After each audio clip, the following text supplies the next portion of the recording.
What is going on, alpha males? Strong, dominant, made in the image of God. Gonna shake it up a little bit today. Change up the format. I'm gonna put in some short clips of today's upcoming episode, and then we'll get into it. A winner can kill you as easy as a bullet can, and a slow, miserable death at that. I haven't had heater power for 3 years now. Get enough calories hunting and fishing and foraging, I think, to survive.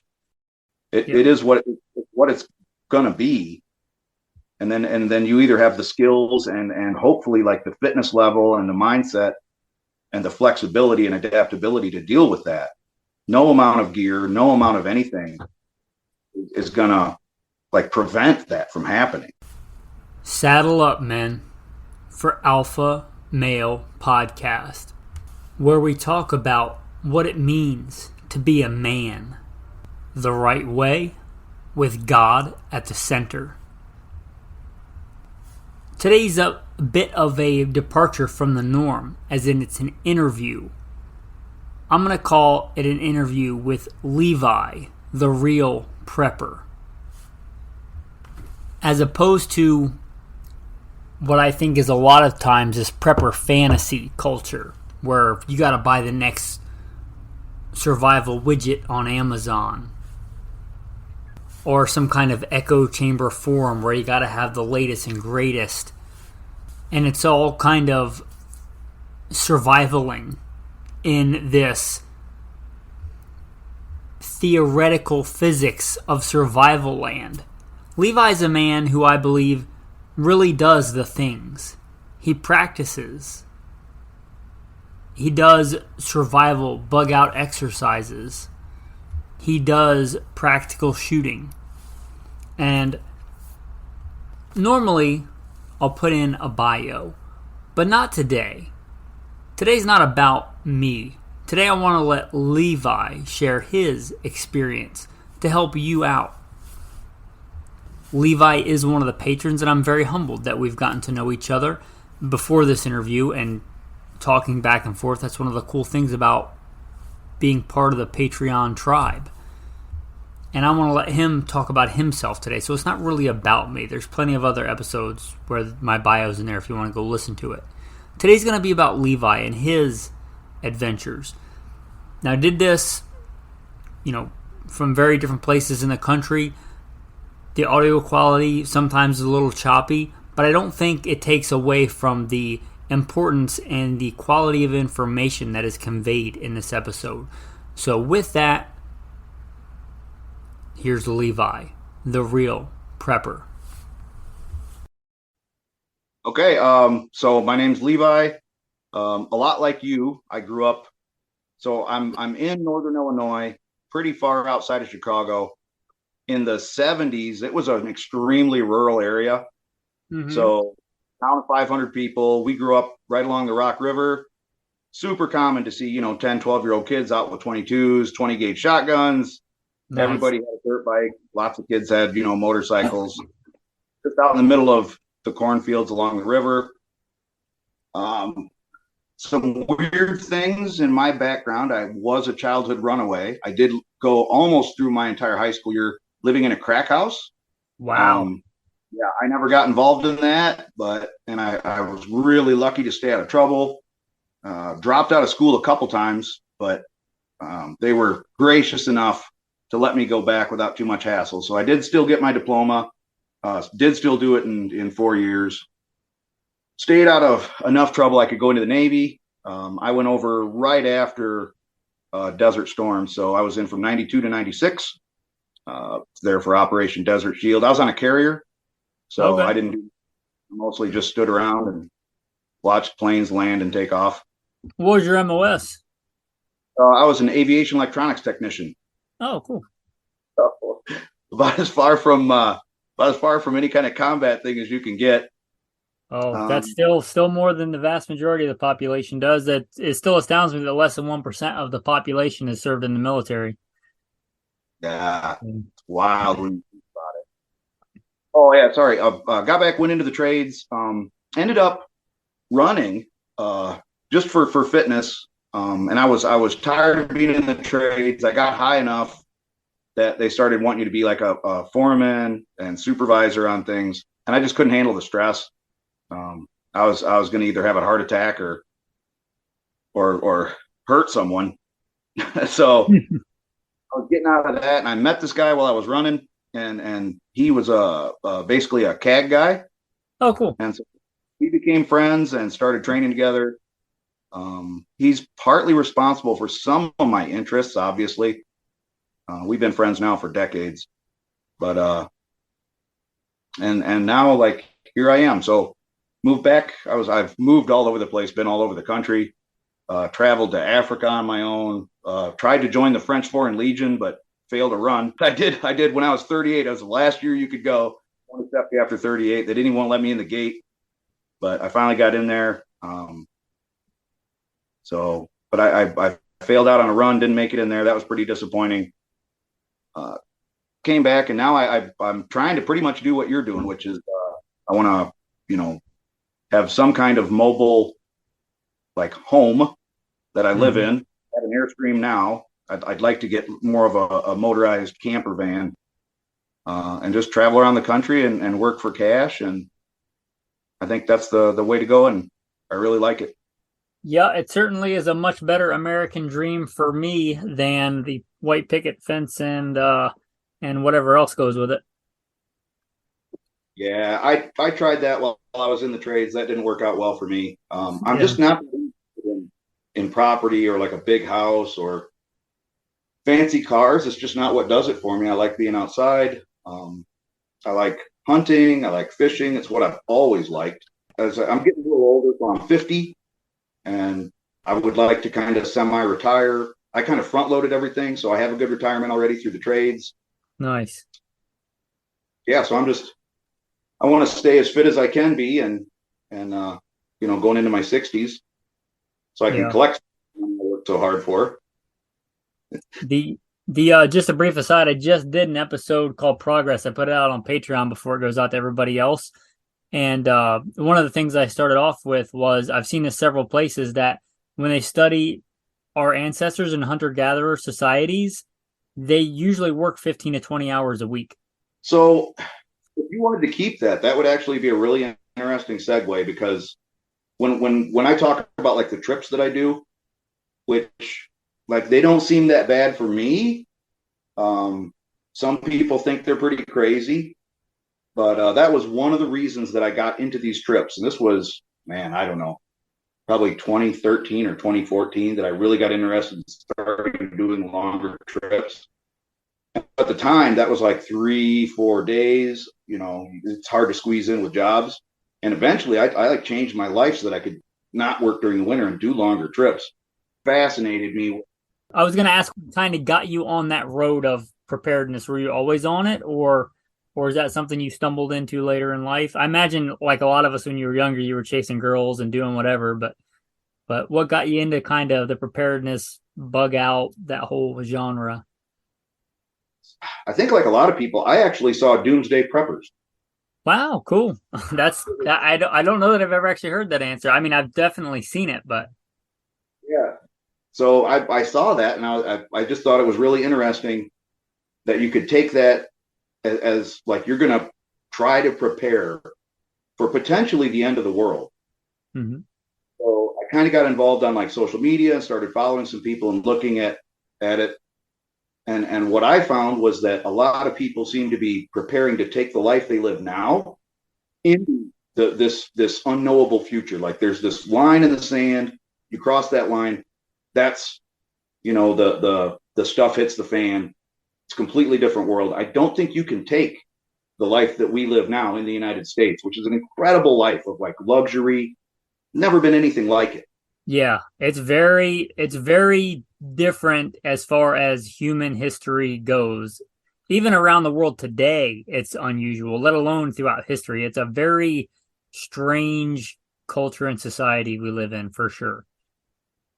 Absolutely. And so I got interested, and I wanted to do like a more realistic take on it, because I really see some strange things, especially in like the Instagram, YouTube, social media world. What people think is possible.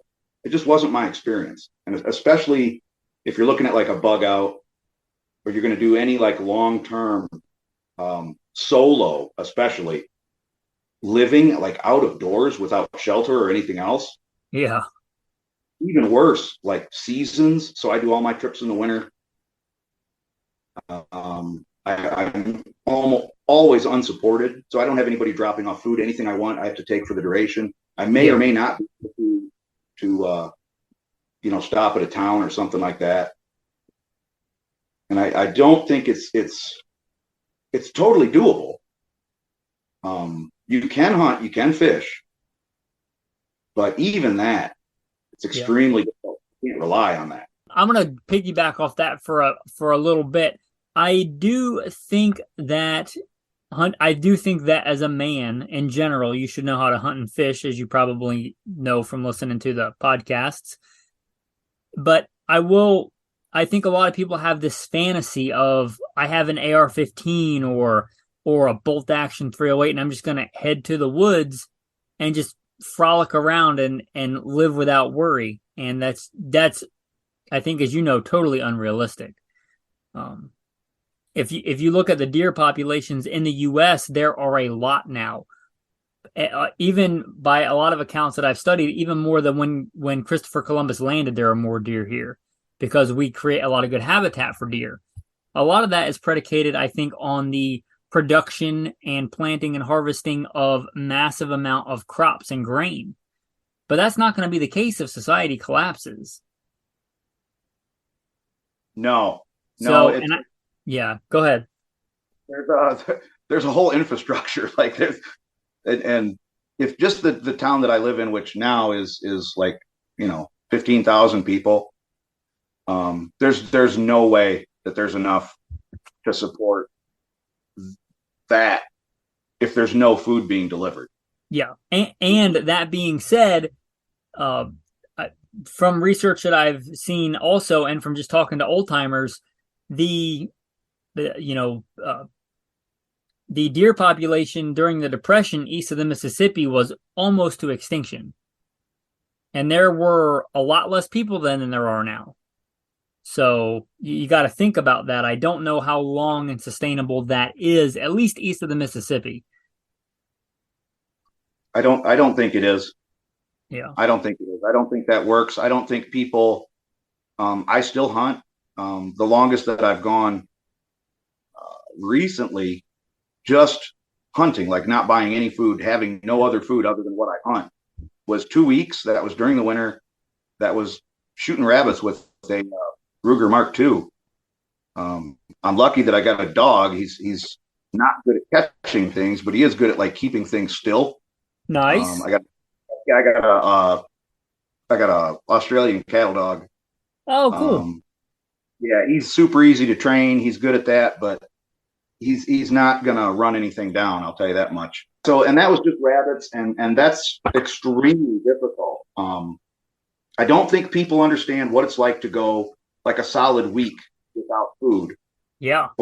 Or 3 days where you're, by whatever reason, for me, I'm putting myself in the situation, but where you have 3 days where you don't have the ability to get water. You can't boil it. You can't chip it out of the ice. You can't melt it if you can. What it does to your head. I went 3 days, no food, no water. I ended up, because I was trapped on a sandbar in a high wind. We had that derecho. I was out on the Mississippi when it happened.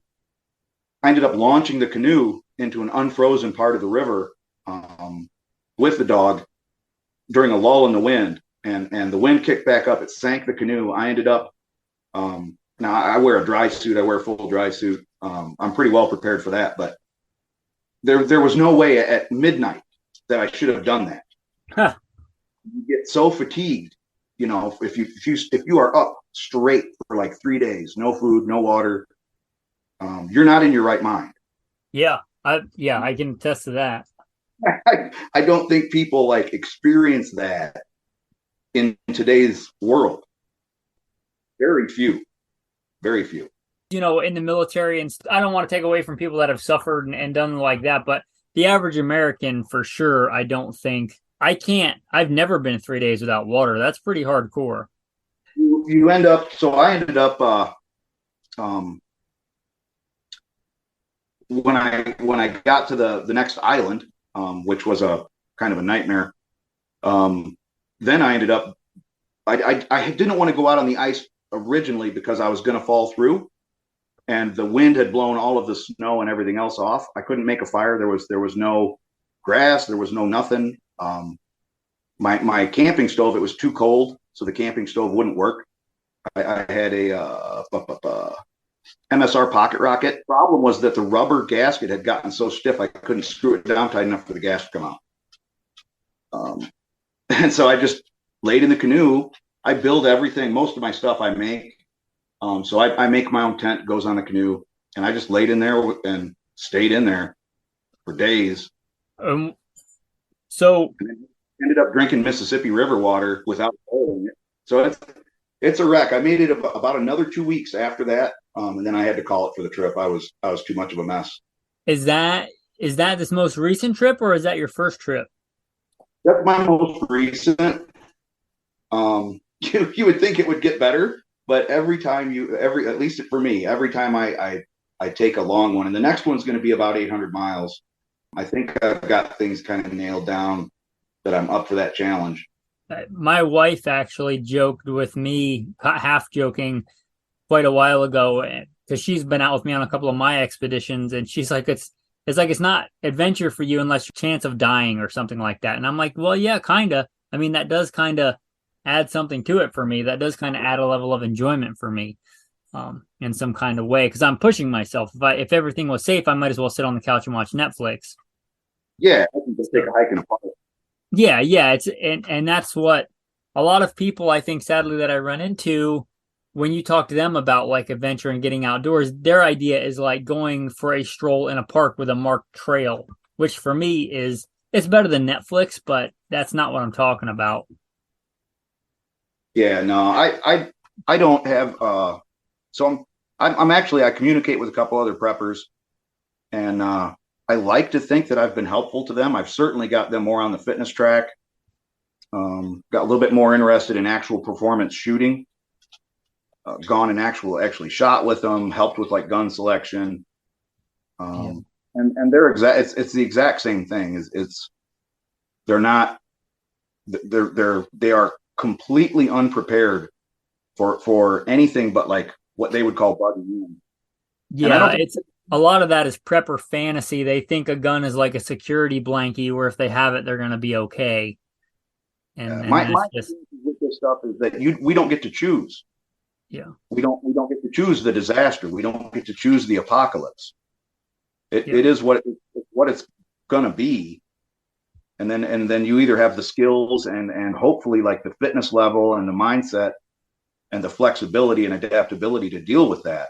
No amount of gear, no amount of anything is gonna like prevent that from happening. And I don't want to get on the guns thing yet, but to your point, I mean, stuff comes and goes. I've been in a situation where I've dumped the canoe before, and I remember a friend of mine and I, and this was a long time ago, we ate a raw goose because similar situation. Like I did have a gun, I shot a goose, but it was so wet and miserable, we just couldn't keep a fire going to cook it. You can lose stuff. I mean, you could find yourself running for your life with nothing but the clothes on your back, or not even that. So a lot of that mental and physical conditioning and being in those kind of situations before really can help, I think. In America, we have a lot more of this Amazon culture where, if I click this button, then I'm good. Like if I buy this new knife, then then I'm ready for the apocalypse. I don't see it being like that. No, I think in a perfect world, experience drives gear selection. Yeah. Gear is important, and good gear can go a long way, but that just the mere fact of having the gear doesn't do anything. I could take a Navy SEAL's complete kit and put it on a dude and then tell him to go into an active shooter with the same exact kit, but he could freeze up in the doorway and get shot in the face. The gear is not going to win that fight. Well, first of all, I guess I should back up. Why do you live in Illinois? You said you went all over the country. Is there a reason that draws you to Illinois, or is it family, or is there an actual like preparedness reason? Family. Okay, yeah, I got you. And is that your, you said you've been all over the country. I'd like to pick that apart. Is there any place that you really like for, especially maybe culture, but especially like the survival aspect of it? For me, I think parts of northern Missouri, kind of Okay. northwestern Missouri. I'm with you. I think you know you can get out into like Nebraska, South Dakota, places, and you can find some really nice places there that are really sparsely populated.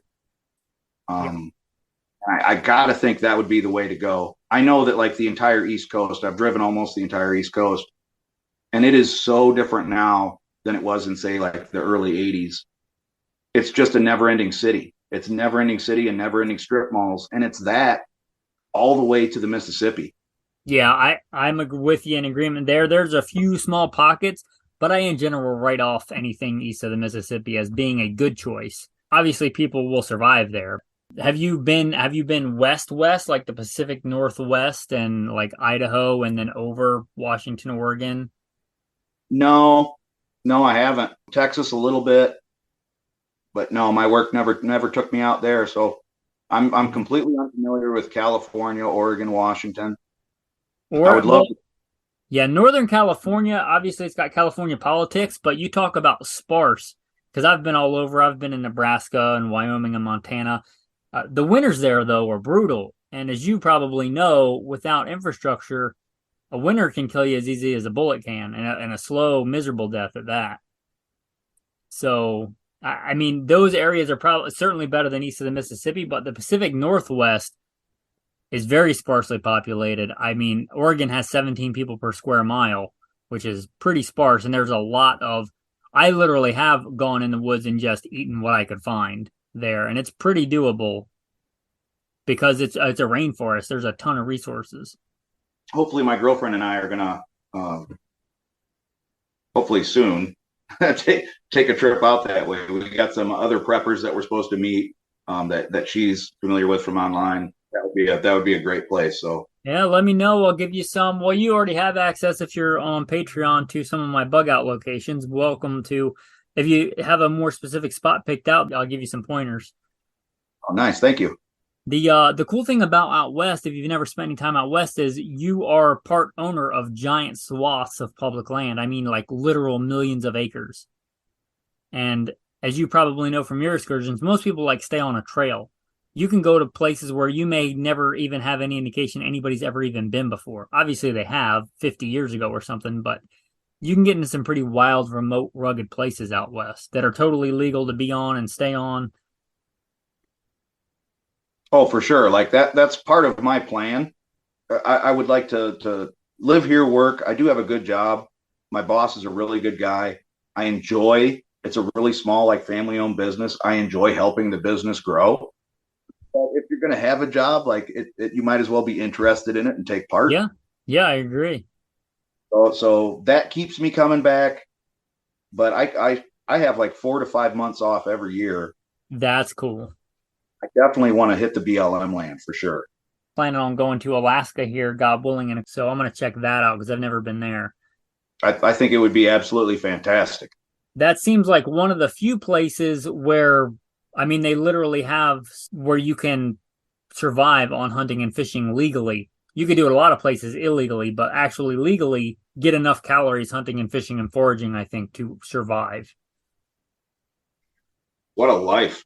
Yeah, I'm gonna, by God's grace, the wife's agreed to go with me on that adventure. So we're gonna try it there and try living there for a while and see how we like it. See how that works out. If not, Idaho is a good second. I was pleasantly surprised that my wife really liked Idaho more than I thought she was going to. So Nice. I've lived all over the country and I keep going back to Idaho. I've been there several different times, lived several different places. So I really like that.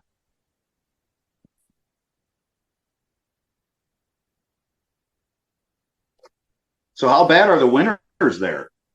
Well, southeast Alaska, not bad at all. From what I understand, it almost never even freezes or snows as far as like Sitka and those kind of places. It's a rainforest. So Very, very temperate. A lot less than the continental winters you get in Illinois. Because I don't heat or have power now. Yeah, that's brutal, man. It's really not bad. Like people think it's much worse than it is. I haven't had heater power for 3 years now. Do you do wood stove? No, I do Nothing. nothing. No heat. Wow, that's hardcore, man.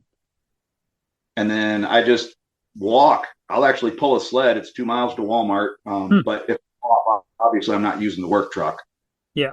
I just pull a sled and I'll get bottled water and if it's really bad, so if it gets below zero, I'll get a thing of propane and I got a little propane heater and Yeah, then that's what we I'll have when we're in the cold. We have a propane heater. That's hardcore, man, pulling a sled. yeah. I had COVID. I did it with COVID there for about a week. I had COVID and then pneumonia back and forth to get groceries and everything was pretty rough. I had friends afterwards that were like, dude, why didn't you call? And I'm like, that's Yeah. not the point. The point is to do it, you know? Yeah. Community is a big part of survival though. If you look at I mean the lone wolf philosophy, but if you look at you talking about history, we're tribal people. So we generally thrived as a tribe, not as an individual. So there's something to that too. Not that I want to make your job any harder. No, you're And you can good. feel free to leave it in if you want to. So one of the reasons that I started listening to you, because I came across your podcast just through like a random search. Hmm. But because of my friendship with my friend who is really like a direct action, like guy. That was his job for years and years and years while we were friends. He was constantly going. His op tempo was just insane. And the things that you say line up exactly with the things that he said about guns, weapon selection. Usually what I hear is I hear a lot of bull from people who really haven't done it. I just wanted to say as an aside that I don't see that with you.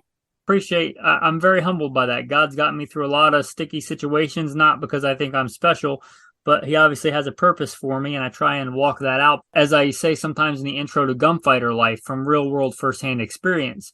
There's a lot of people that have podcasts and YouTube channels that there's nothing wrong with that, and they have their things on guns, especially guns that somebody sent them for free or whatever. But how many of them have actually been on both sides of sending rounds and receiving rounds, and that kind of changes what you view as important. Like a lot of things sound good in theory, but don't really pan out in real life. And I think that real world firsthand experience a lot of times is lacking in this kind of fantasy gunfighting prepping world. Totally. So I appreciate you saying that. I probably will keep that. And I really appreciate that. Again, that's one of the reasons I started the podcast is because there's a lot of gun channels and a lot of way bigger gun channels than mine right now. But a lot of them don't have real world firsthand experience, or they have a very narrow view. They were one thing. Very rarely are they police, law enforcement, private contracting, all the things. So, and even I'm not all the things, but pretty well rounded. And that is something I see as sadly lacking in the firearms community. I hear people talk about the gun. I hear people talk about a lot of different things, the chest rig. You can find tons of videos about CQB. You can find videos and you can actually go get training about like patrolling and all sorts of different things. What I don't hear those people talking about is setting up all your stuff so that you have it when you get back. Because if you spend time like in deep woods with a lot of stuff, that's the thing is if you don't have it firmly attached to you and take a fall, it's gone. Oh yeah, dummy cording is a big thing for sure. Now at this point in the interview, we had to kind of get off and reset everything and get back on. So I wanted to give you a little bit of a segue. Next, we're going to start talking about kind of firearms and shooting and gear with Levi. I think he's got some good information we can all glean from here. What got you into the more practical aspects of shooting as opposed to just being a guy with guns or just growing up, hunting small game and stuff to looking at being more effective with a firearm? How'd that journey kind of start? Part of that, I was getting interested. I was getting out of the out of the trades. I was looking at doing some other things. I had a friend who owned his own, or didn't own it, was running sort of the United States component of a private military company is what it was. So we started shooting together. He was, I believe, I know for a long time, he was a foreign equivalent of a Navy SEAL. So we started shooting together. That gave me a lot of improvement, but it didn't give me, what it didn't give me is it didn't give me like the tools to like teach myself. And so he got into competitive shooting not too long ago and kind of got me interested in it. And so then you really get into the practical shooting side of things. Like as soon as you're competing, then it's immediately down to like, how do I train the best? What gives me the biggest bang for the buck? You know, how do I fix my grip? How do I correct the problems? You know, how much dry fire can I do? How to make it effective? All of that. That's So, great. And when you say practical shooting, I kind of know what that entails, but what does that entail? What practical shooting disciplines have you tried? so strictly USPSA pistol. Right now, I'm gearing up and buying some more things so that I can get into 3-gun. Ooh, the spendy habit. Yeah. I feel like I can borrow some stuff. We'll see. Yeah. 3-gun is I did it briefly. I've done a lot of that, as you probably know from the bio. I've dabbled in 3-gun, but it is quite time consuming and expensive, especially when you get into reloading all the shotgun slugs and reloading the rifle and the handgun. It can be quite a daunting thing. So, but not to say it's not great. It's a great discipline. It's just quite the endeavor. So I applaud you in that. Yeah, I don't. I usually get a work truck, drive to go places and do things. So Mhm. this year my goal is I want to hit like a solid Class C in the pistol side of it, and I Mhm. built the 1911. And then when I get into the 3-gun, which hopefully is towards the end of the year, I pretty much just want to dabble in that for now, Yeah. and then see what I need, and then I can train at home and set up some things to just dry fire. What do I need for like chest rigs? What do I need for like belt rigs, shell carriers, all that stuff. Yeah. And then Yeah, you'll learn a lot, just like with pistol. There's quite the learning curve for that as well. yeah, but I still I would argue that competition is one of the best ways to go and judge where you're at. I would agree. And there's kind of a stigma in the tactical industry, and they say, "Oh, that's competition. That's kind of a game." But there's a lot into competition, and I think the people that say that either have never done it or they did it and were really bad at it, and they didn't stick with it, so they just make an excuse of why it's not relevant because it's competition.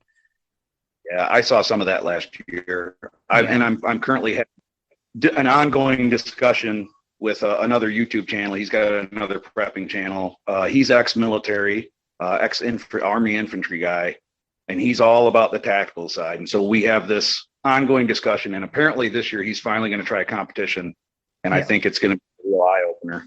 Oh, it's an eye opener. If you've probably heard me say it before, but I thought that I was good. I was a state rifle champion and I was a police officer and I'm fairly competent, like on a decent as far as police standards go, pistol shooter. And I went to my first USPSA competition and I got humbled big time. And Yeah. that kind of got me into the realization of, hey, it's just because somebody's police or military does not make them necessarily a great shooter. In my opinion, they're generally 20 years behind as far as techniques and not, especially in the police side of things, not necessarily the best shooters. No. And I shoot with my friend, and we shoot with, local law enforcement. That's pretty common to see the guys at the range.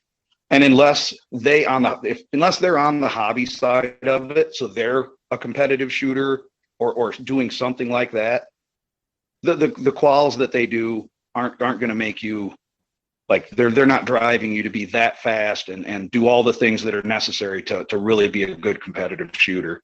Or a just good shooter, period, I would argue. People that often say that, like, oh, it's not tactical or practical, I would say, which part, the being really fast or the being really accurate, which part of that is not practical? Once you get into it, and I've done some tactical training with my friend. So there was the former Blackwater North facility in northern Illinois, up in Mount Carroll. Been there a few times. Was a member of the range there for a while, so got to do some stuff there. And people that aren't doing competitive shooting and are more into the tactical side of it, they I don't think they understand that it requires a lot of awareness, so that you have to be good enough so that your shooting is just kind of running in the background and you're aware of like where you're going, what your next run is, where you're going to reload. I think it's really realistic. And like when I shoot with people who are not competitive now, it's really a different thing. It really is. You're right. I mean, even a competent competitive shooter is better, in my opinion, than the vast majority of quote unquote tactical military law enforcement shooters. I'm not knocking anybody because I don't have the experience to do it. But when I shoot with those guys, like if I shoot with a local cop, generally he is extremely slow and extremely static. And he's not doing, running reloads. He's not doing like retreating bill drills. So he may be better, more accurate than me. He might shoot a better group than me. But like I could shoot a better group if I chose to have his like draw to first shot in split times. You know what I mean? Yeah, there's a lot into that, and I'm big on accuracy too. I'm not going to put down anybody in particular, but I've said many times that police officers are not gunfighters. Police officers are administrators that happen to carry a gun. Yeah, and I don't know, like I think a lot of that just depends on your job. And some people just won't ever be interested in it, because if you're going to get really good, that means a lot of times, like, I don't know, but kind of my understanding is that it's maybe the budget isn't there. And I know how much ammo I go through, and how much ammo I've gone through in the past, and it can get expensive and it's more work. You know what I mean? He might be working like 10 hours a day, and then you're going to tell him, hey, you got to put in another, 45 minutes of dry fire, and you're going to go to the range on the weekends. And there are plenty of cops that are good because they do it on their own. But like you and I are into fitness, if you only worked out once a month, which a good department calls once a month, you wouldn't be very fit if you worked out once a month. You're not going to be a very good shooter if you shoot once a month. They're perishable skills. Absolutely. Maybe 4 or 5 years ago, like me and my friend were like splitting money on like small pallets of 9mm ammunition to train. And I got extremely fast and extremely good. And then I went through like a 4-year period where I didn't shoot at all. And when I restarted, I was terrible. Definitely perishable. You mentioned the dry fire. I think we both know how important that is, but can you speak to your kind of improvement once you got a dedicated dry fire routine?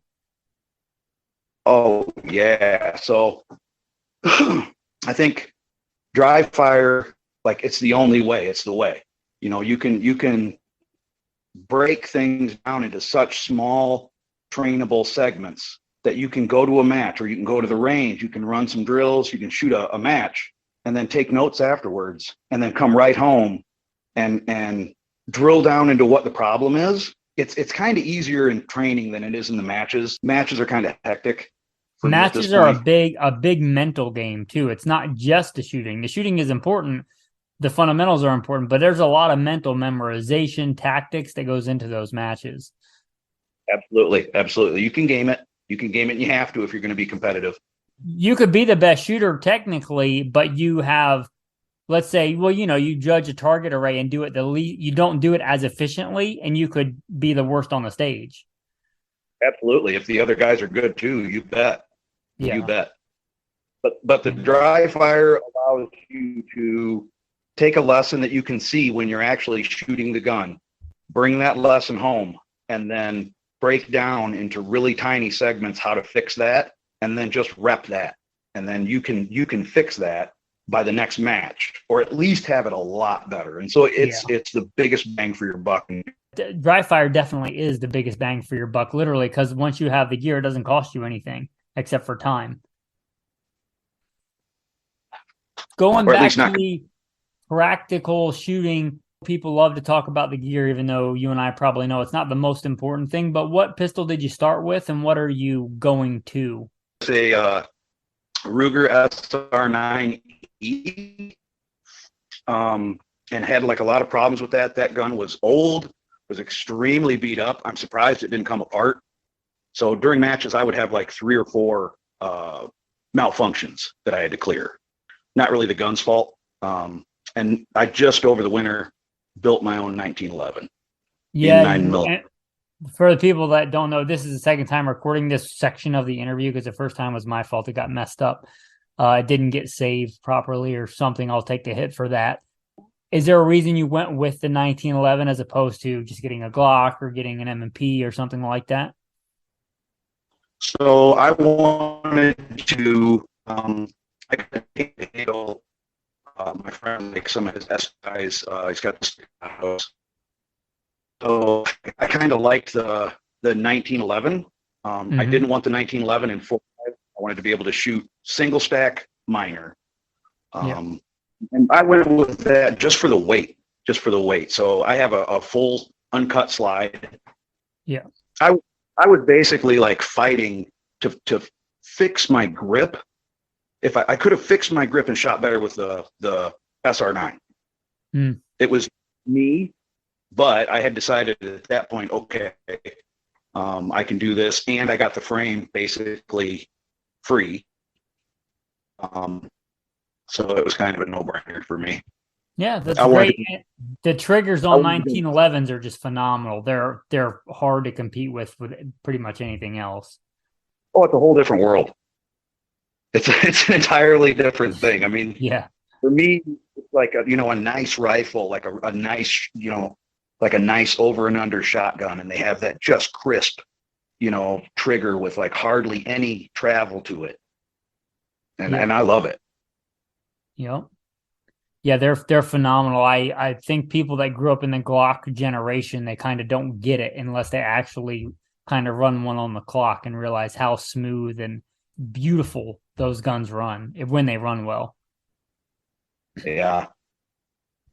Mine's running really well. So I've had it out a couple times, put some rounds through it. I was surprised the way I built that thing. Like I built it in the dark, holding like, flashlights in the crook of my neck. I did some of it literally by like, with a headlamp on, and it took a lot of fitting and filing, and then emery cloth and getting everything polished. It runs great, so I'm super thrilled with it. That's fantastic. I'm happy for you there, and that's probably a good transition into survival guns because you're also a prepper and a survivalist. Obviously, is that going to be your survival handgun as well? I don't even know that I would take a handgun if I was going to. I do have a Ruger Mark II 22. I would be more tempted to bring that, honestly. That's a solid choice. That's a solid choice. Yeah, and really for that, I'm going to be, hunting with a long gun. Probably going to be, for sure, going to be a shotgun. I'm looking at my next end of the world. Also competition shotgun right now. I'm going to get that JP Sauer SL5. No, I didn't tell you to say that. You before this interview, you came to that conclusion on your own, right? That the shotgun is kind of the ultimate survival gun, long gun. Yeah, no, I grew up and I've done quite a bit of hunting, quite a bit of shooting, and so I know how far out I can get a slug. Kind of have enough, not great, but have enough woodscraft that when I'm out doing something, so if I'm out for like a 2-week trip or something, whenever I want to, I can get close enough to pretty much anything that I want to, that I can pretty much take a really safe shot with a shotgun. Yeah, that's a good call. And as you probably know, feeding yourself is a big deal in hard times. And I don't think anything rivals the shotgun for feeding yourself. I don't know of anything. It's just so versatile. Upland game to doves to grouse to waterfowl. I mean, waterfowl is a great source of calories and fat and good healthy protein. A lot of people overlook. Yeah, and so I know on this last trip that I did, every single day I was within like 15, 20 yards of geese, ducks, pretty much you name it, woodchucks, squirrels, rabbits. Yeah. It would have been, I could have had the cheapest, skeet load would have been put on the table like daily. So Yeah.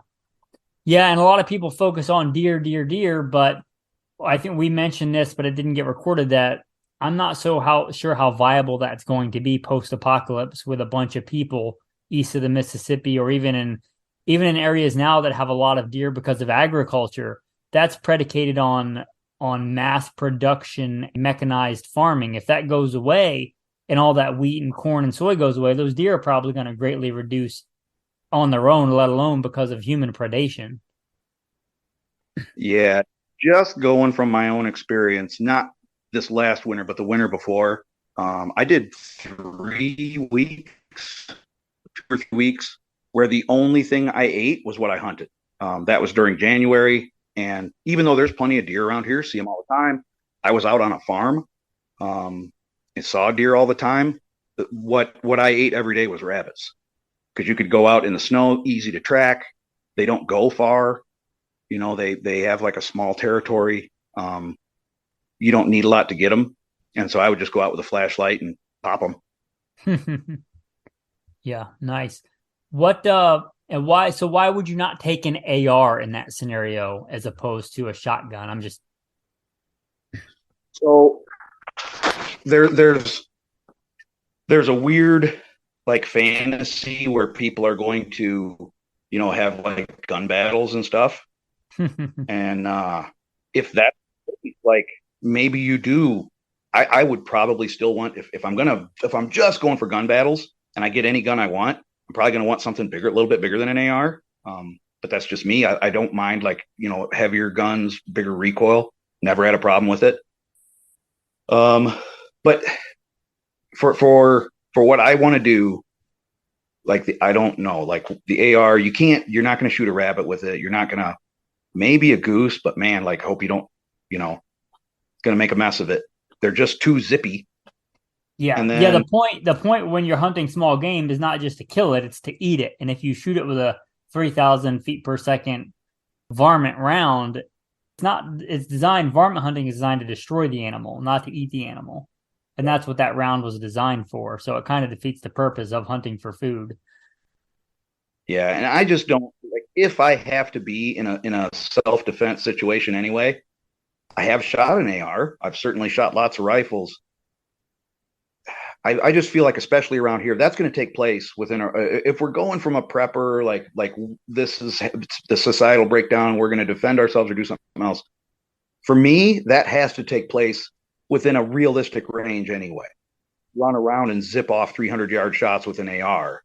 Do you? Because I think, in my personal experience and in research that I've done, the vast majority of defensive or even justifiable gunfights happen well inside of 300 yards. What do you think a realistic distance is? Oh, for me, 100 yards. Okay. I have shot enough that if I'm going to reliably have a chance of shooting something like let alone if it's moving, because if a person just lays down at 100 yards, they're an incredibly small target. Yeah. Whip up the 3x magnifier on like your dot. So much goes into that, and I've tried to do that, and it just doesn't seem realistic.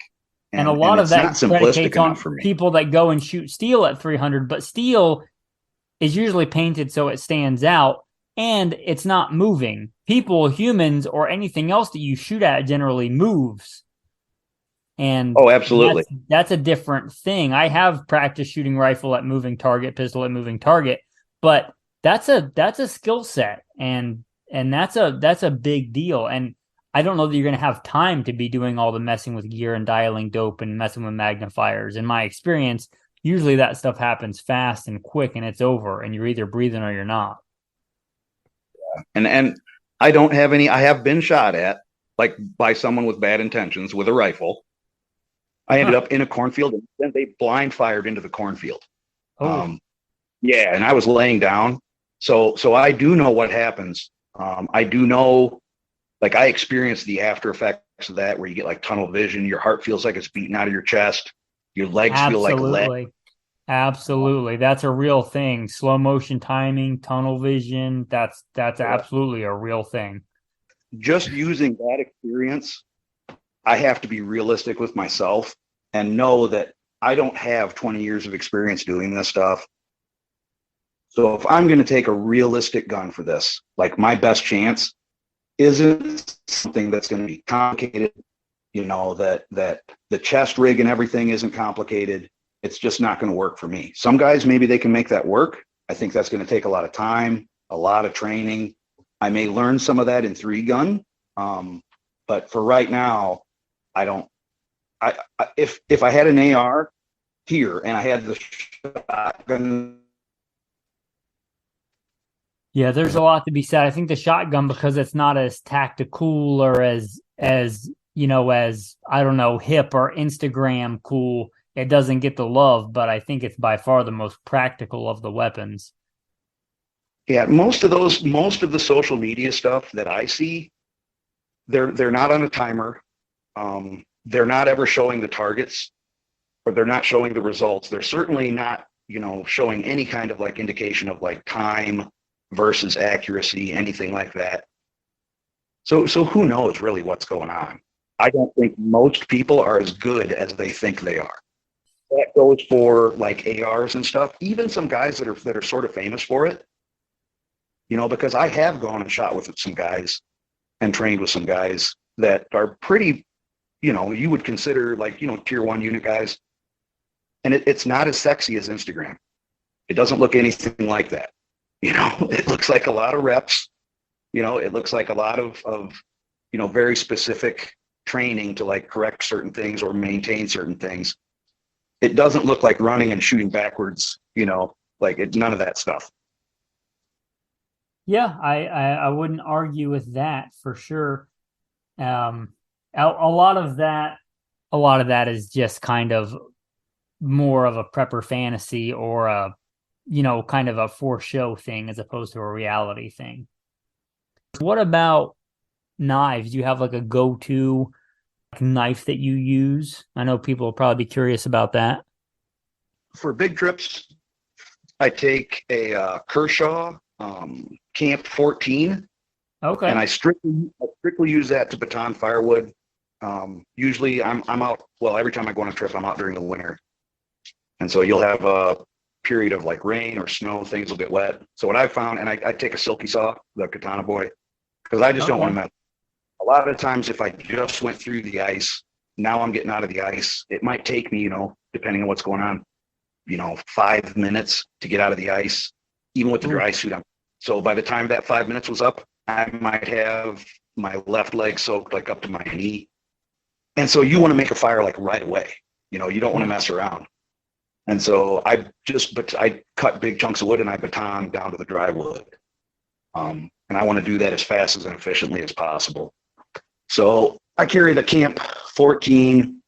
And then, so there's a guy, Exodus Knife and Tool. I pretty much bought his knives, had nothing but love for them. So I have an Adventure Craft, which is like a 3-inch small knife. And then those are really my 2 main knives.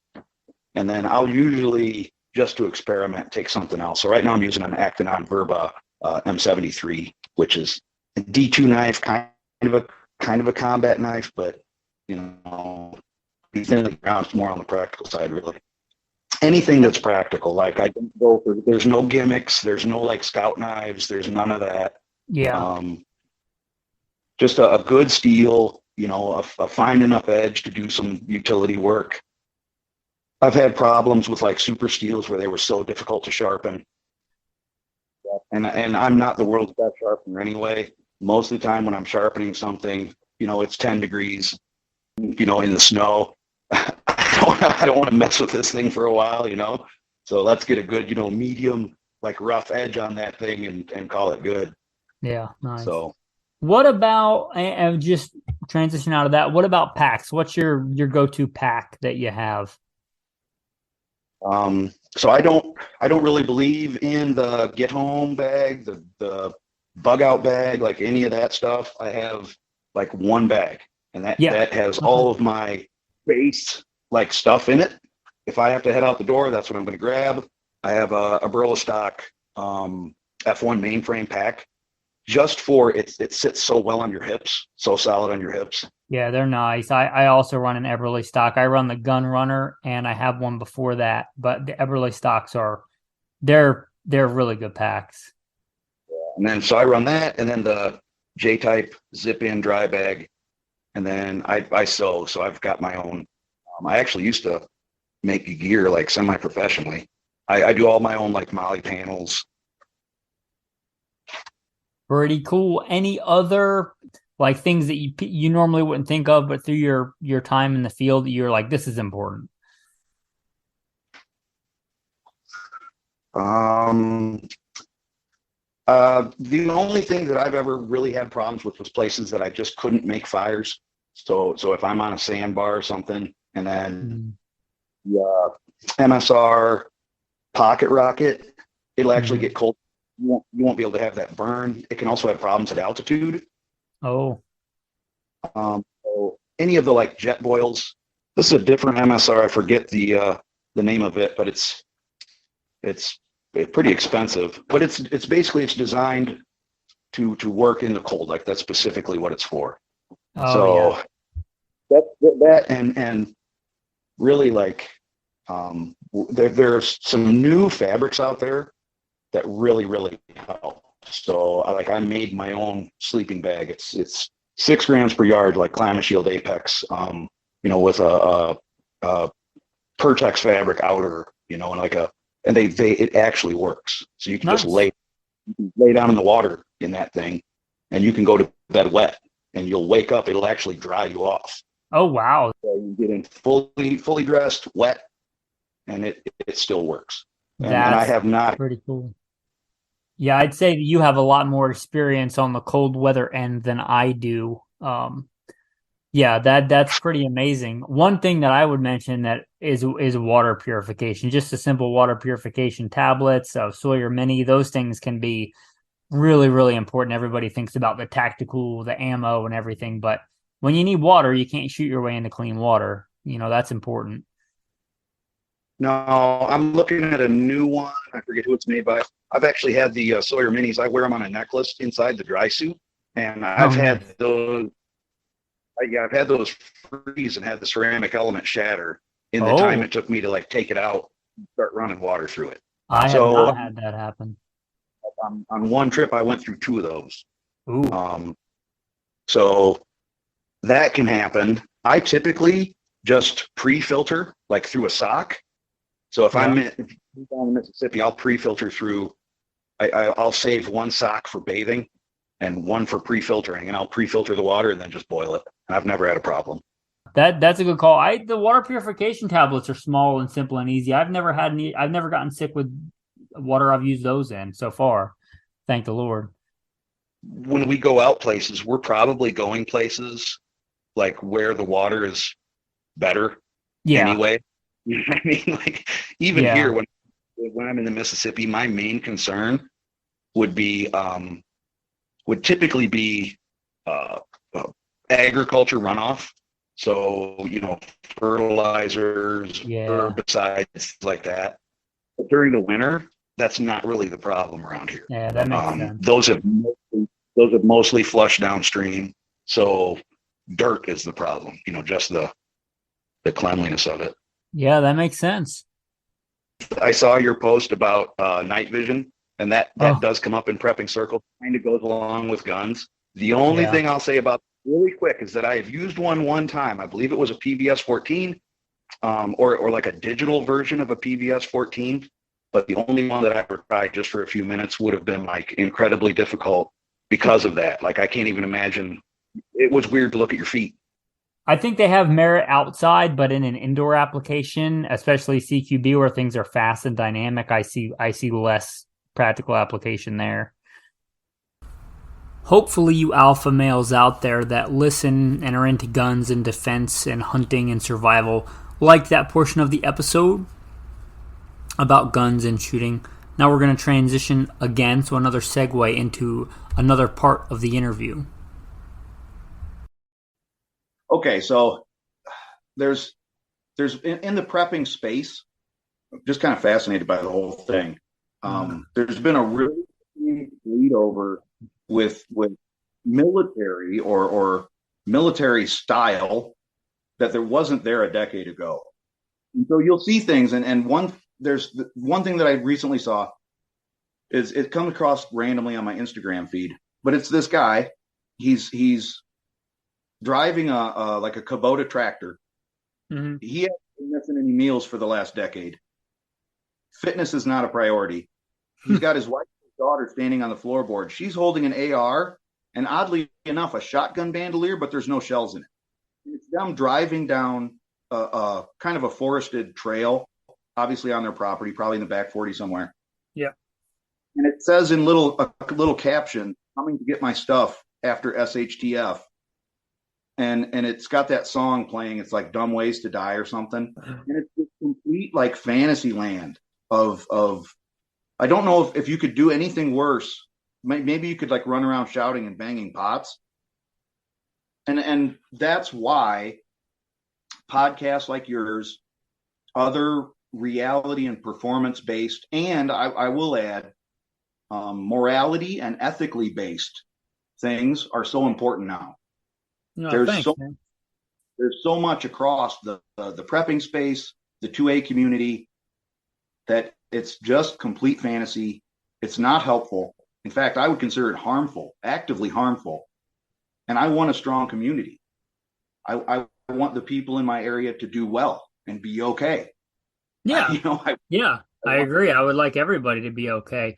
Talking about this conspiracy theory on FEMA, they do tell everybody to have like 2 weeks of food and water, I believe. I mean, most people probably don't do that. No, not around here. Not around here. I can't believe how many people around where I live, even in the trailer park, get food delivered. Yeah. So that's the most. Yeah, that's a pretty rough deal. I mean, I see it too. People, they kind of go through their life oblivious. And as you alluded to in the beginning, we live in a very strange and very different time and culture than almost anywhere throughout history. It's not normal to order something on Amazon and have it in 2 days. That's a very strange thing in human history. Or to have food delivered, or to go to a Walmart and be able to get food from literally all around the world and put it in a shopping cart. That's a strange thing. Yeah, and there's not enough stress anymore on like, we don't have jobs anymore. I do. You probably, like, what you do for work kind of keeps us fit. But we've never had access to like the calorie dense foods that we have now. I don't think we're meant to live like this. I think that's why prepping is a thing. I think it's like a subconscious realization that you can't keep going like this indefinitely. People want to prepare, but they don't know what to do.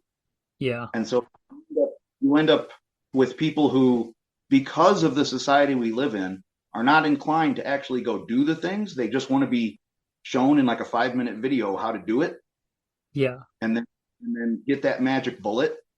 But the magic bullet doesn't exist. Yeah, they want to buy their way out of a problem. They want to click a button on Amazon and say, "Oh, I'm good now. I have a fire kit."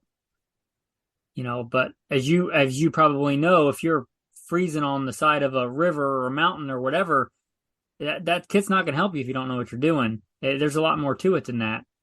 Just if you look at history, civilizations collapse. They all do. They all have. Our American society is very young compared to something like Rome, but even Rome collapsed. And society is not this linear progression up and up and up, or like an escalator. It's a lot of ups and downs. If you look at ancient Rome, they had hot and cold running water to the public. We didn't have that again until like the 1940s or 50s. We went, almost 2,000 years without it. Stuff happens. And to think that you're always going to be able to go to Walmart and throw a sack of potatoes and ground beef in your cart is not really realistic. Now, maybe that happens tomorrow. Maybe it happens in 100 years. That's kind of the thing, is nobody knows. Well, the probability isn't zero. Yeah, for sure. The probability, I would say, is at 100%, whether you look at science or history or anything else. It's just a question of when. Yeah. And I take the biblical approach of watch and be ready. Nobody knows the day or the hour. Certainly not me. So that's why my girlfriend is a prepper, because she believes that the biblical end times may be approaching. She literally believes that. Well, I mean, Jesus himself says nobody knows the day or the hour, and I'm not going to pretend to. But one thing is a reality: every day is one day closer to that. Certainly, I look at the Bible for truth number one, but this is a place where science, history, the Bible, they all agree that one day this will end. When that is, I don't know. Right, and it's our job as men to be as prepared and capable as we can be. Yeah. Providing and protecting for those weaker around us is something as a man we should be ready to do. And so I think what happens is once you're actually serious, you start looking around for serious, realistic solutions to and improvements to yourself. Mm-hmm. Something I hear really common in prepping circles is people talking about, well, who do I want on my team? And my question is, do you want yourself on your team? That's a good question. Are you in a position where you have that leadership skill, not just because of charisma, but from actual experience? Yeah. And most of the time the answer is no. Yeah. And a lot of people, I think a lot of people put themselves in these prepper fantasies where they're the leader. But the thing about leadership is if you've been a leader, leadership is often a heavy burden. And a lot of times you get the short end of the stick. Oh, for sure. It's not worth the money. They want the glory of this prepper fantasy of being a leader. But in the Marine Corps, when you get promoted, if there's not enough chow, if you're the leader, you don't eat. If you're a good leader, then you often do the harder things. You get less sleep, you get less food, you get less, a good leader shouldn't be there to take advantage of the people on the team. They should be there to serve the team. Servant leadership, as Jesus teaches us, is a thing, and it's the right thing. It is. There's a lot that goes into that. I see people all the time who want to be in a leadership role, but the second that there's a problem, they don't want the responsibility. They'll turn to someone else who is capable of that leadership. Yeah. And a lot of times as a leader, you don't have many friends, especially if you're a good leader, because you have to make hard choices. It's a real thing, man. It's tough. I've been there. I think a lot of people have this fantasy of prepping in their head where they're the warlord, and because they bought beans and rice, they have people throwing themselves at them like they're a genius. But I don't think that's very realistic. Me either. And as far as you're going to stand at your gate and you're going to have some desperate person who's been, him and his wife and his two kids have been stepping over corpses for the last 40 miles. They haven't eaten in 3 days. And you're going to stand at the gate and ask that man, what skills does he have? What does he bring to the Yeah. he's going to come over that gate and strangle you. Because 5 minutes ago, his wife gave him the speech, and she said, "You are the man," because roles are going to change. She's going to say, "You are the man. Go do your man job. Yeah. We're done. Bring us food and water, and don't come back if you don't bring it." As you can attest, probably being hungry and sleep deprived and crazy cold, that can change you. It's different than sitting back watching Netflix and saying I would do this. It's not even the same thing. Not even close. Yeah, it's rough, man. And a lot of that, I think there is a big disconnect with that whole thing, which is kind of funny that you said you came to prepping from watching Doomsday Preppers, because obviously that show is meant for drama and it's meant to kind of paint those people as crazy but maybe if it gets people into prepping, it's not all bad.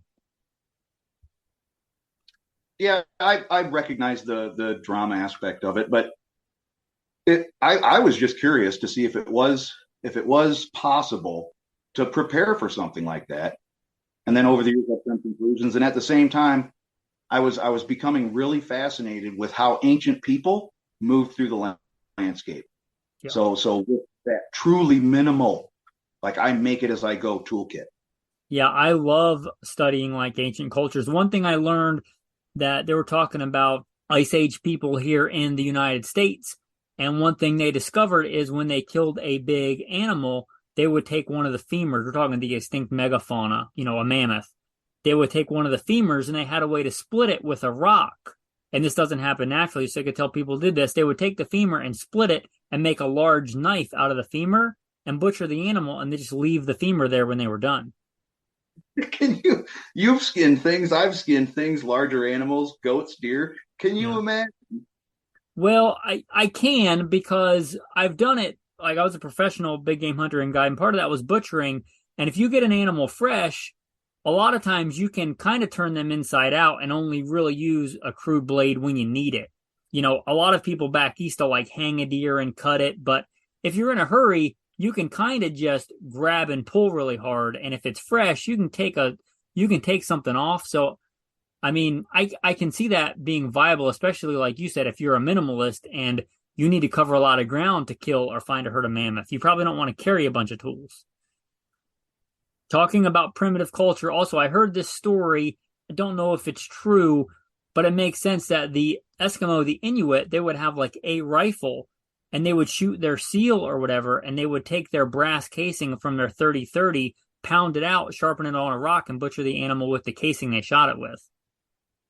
That I can totally see. Like brass is a good solid thing. You can definitely put an edge on brass.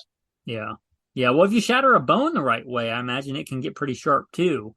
I've never done it. If you have a lot of skill, you don't need as much stuff. No, absolutely not. Absolutely not. Too much stuff is a detriment. It is like we talked about with your pack. If you can't climb a fence with your pack, that pack's probably getting left behind, especially if somebody's shooting at you or like you're trying to climb a riverbank and you fell in the ice. If you got too much stuff, it's absolutely a detriment. Yeah, and that's one of my current focuses is to go just absolutely as minimal as possible. And it's for comfort, honestly. Yeah. I have a nicer time while I carry the pack and while I walk. Yeah, I mean, if you talk about an actual end of the world scenario, if there's people that are actually trying to kill you, if it's miserable for you to carry your pack, which I'm sure if you've carried a heavy pack and your head's down and you're distracted, that's going to get you in a lot of trouble. Well, one thing that I've learned from combining all of these things is that I can't carry like heavy weight just from experimentation for say like 5-6 miles. I can carry it that far, but what I'm not going to do is I'm not going to do the same kind of moving and shooting at the end of that as I would do in a pistol match. Yeah. And that's what I want to do. Like when the time comes to actually do that, I need to be capable of doing that.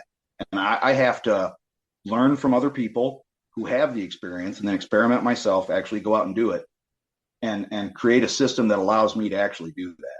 Yeah, as we alluded to earlier, I think about 30 pounds, and I've certainly rucked a lot heavier, but about 30 pounds is my weight limit. I want to be able to run with my pack.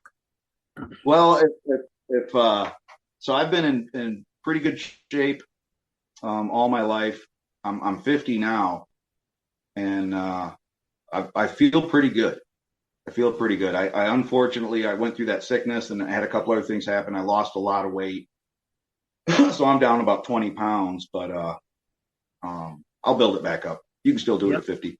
I have received a pretty grievous injury and I couldn't even walk for a while. You can certainly get it back. Yeah. It all comes into work. Your focus, your discipline. Discipline is something I struggle with. And so that's one of my main focuses right now is just when I write it on the board, when I write it on the calendar, I do it no matter what. Yeah, showing up is often the hardest hurdle in physical fitness. It doesn't matter if you're tired or you don't feel like it. If you don't feel like it and you did a push-up, you still did a push-up. If you're really tired and you do a push-up, you still did a push-up. A lot of people, well, here's the way that my wife likes to put it, and she's big into fitness, she just got done with a half marathon last weekend. If you look for a reason, you'll find one, whether that's a reason to not do it or to do it. Like if you look for a reason why you can't work out, then you'll find one. If you look for a way to work out, then you'll do it. Yeah, I find that I just have to make it a thing and then just keep doing it until it's something that I just kind of automatically do. So I wake up, I'll do like part of my workout for the day. I'll dry fire, go to work. My work is pretty physically difficult, so a lot of times I'm blown up. So then I'll dry fire again, do the rest of my workout, maybe go for a walk. Nice. I usually have like anywhere from 5 to some bad days, like 10 miles a day on the job, actually walking. Yeah, that's pretty physically active. So it's extremely hard for me to do any kind of like intense workout after work. And not enough people in the prepping world do that, and not enough people who are presenting the content who are the teachers. Literally, they're taking on the mantle of teacher and instructor, and they don't show anything. They won't demonstrate competency. They won't show themselves working out. I have conversations with them all the time. They always end the same. You want to show that kind of thing, you go do it. Don't watch this channel. This is a channel where we sit and talk. You know, if you're already videoing yourself and you're already doing these things, if you were actually putting in the work, you would be showing yourself doing that, I feel. So I do have a YouTube channel, but it's kind of like the dark side of prepping, and it's designed to like call out to actually do the things, but to also kind of call out kind of the fantasy side of it. So it's not going to be popular. No, that's okay. What is it? We'll definitely put a link in there. It's Raider counter preparedness. I don't know if you should. Okay, well, that's up to you. You let me know before the episode comes out. There's going to be a lot of editing, so you let me know. Okay. I don't know that it would go well with your content. I think it's a little maybe. Well, I mean, that doesn't matter to me. I'm not here for me. I'm here to serve. So if you want it on there and you want me to promote it, I certainly will put a link in there. Anything else you want to say before we close? If someone is listening to this and they are a prepper, you know that you don't pay any attention to any of the fear mongering. Just do the things. Get better yourself, become more fit. Whatever you can do, like do that, and the rest of it just kind of fall into place, I think. Good advice, man. I really appreciate you being on. Oh, no problems, man. It's my pleasure. Right on. Cool. Thanks, man. I appreciate you, Levi. Have a blessed weekend. So, I think there's a lot to chew on in that episode and be circumspect and consider and pontificate on. So, no particular additional tactical tip at the end. Your verse of the day, I think, goes rather well with this. Get wisdom, get understanding. Do not forget my words or swerve from them. Do not forsake wisdom, and she will protect you. Love her, and she will watch over you. Wisdom is supreme. Therefore, get wisdom. Proverbs 4. Thanks, men, and have a blessed day.